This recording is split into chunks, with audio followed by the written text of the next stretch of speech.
So to shift a little bit back to real estate, conscious of time, I know a lot of people are going to be like, all right, so how do I get started investing in Dubai? What is that like? What's the requirements? Am I checking my credit score? What do I need? Let's talk about it. So there are two ways to invest in real estate in Dubai. One way is through off-plan properties, which is new construction, what we like to call it in the States, or resale or secondary market. So let's talk about off-plan first. Off-plan is the easiest barrier to entry for foreign investors. Why? Because there is a lower down payment and there is low documentation. So when it comes to the down payment requirement, it's only 10 to 20% that you have to put down. And if you're American listening to this, you're like, 10 to 20%, that's still high because they get 3.5%, 5%, et cetera. But again, you got to take that hat off and know that different markets do different things. So in this particular market, it's a lower barrier to entry comparatively to the resale market, which has a minimum of a 50% down payment. So would you rather pay 10 to 20 or 50? That's your choices here. And then when it comes to documentation on the new construction or off-plan side, there is no credit check requirement, no bank statements, no tax returns. Straight cash, homie. Cash is king, and cash is amazing, right? So this is about an 85% cash-based society. So most people here don't obtain financing, even though financing is available for foreign investors and local investors.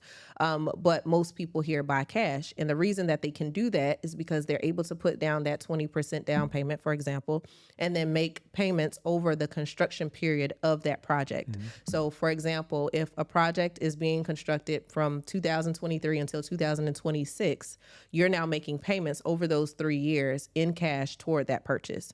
Interest-free, right? Interest-free. It's like house layaway. It's like an amortization schedule without interest, but it's a shorter period of time. So when you buy in financing in the U.S., usually a 30-year amortization schedule. And if you look at the end of it, you've spent double. So does financing really work for you? Or should you look at more options where you're buying cash? Yeah, it may feel like, ugh, but if you sacrifice for 3 years, you have a property free and clear because there's no annual property taxes here. So you truly own it free and clear in 3 years. Nice. And then there are also other options now where they're allowing you to do post handover payments, meaning you don't have to have it completely paid off by 2026. You can actually pay it off by maybe 2029. They'll add a 3 or 4 or 5 year post handover payment plan. So that's starting to come into the market now, which makes it easier for investors. I've actually seen that because the government's doing a really good job of bringing that foreign direct investment into the country, right? So they're trying to make it as flexible as possible while still being fiscally responsible, because 3 years may be a little aggressive for most people. Yes, right? So, but something in like the 7 to 8 year ranges. It's more affordable for more affordable for most people, which is great, right? And the other thing I want to note is that there is a 2 million dirham threshold for the 10-year golden visa to be able to apply for a 10-year golden visa, and that would be great, right, to get the 10-year visa. Now they've actually allowed you to say, hey, you can make a 2 million dirham purchase, which is about 550,000 US. Now they're allowing you to pay half of that towards the 2 million. So $1 million, once you meet the $1 million, dirham threshold, you can actually go ahead and apply for that 10-year visa. Wow. That just rolled out. So that's hot off the press, y'all. Listen, you better jump on this because I don't know how long it's going to last. So if you have basically 275,000, you can apply for a 10-year visa in Dubai. That's a huge benefit to being able to invest here.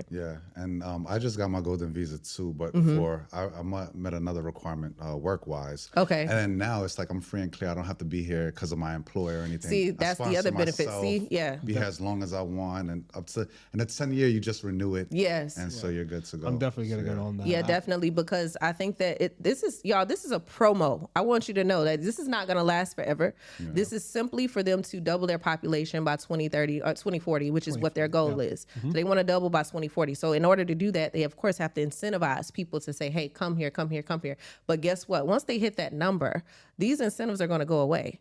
Just like any promotion for any new business, if they want to get the volume, they're going to do things to entice you, and then they're going to make those changes. So don't miss this ship. Don't miss this opportunity to be able to get in here. We need to earn currency in different currencies. We need to diversify our portfolios worldwide. We see what's happening with BRICS. We see what's happening with the US dollar declining. It's going to continue to do so. So what are you going to do? You're going to allow yourself to continue to be vulnerable to the economic wars and currency wars that are going on in the world? Or are you going to start to be proactive and figure out a way to get you and your family into a safer zone economically? Yeah. Dropping gems. Diversification is key. It is.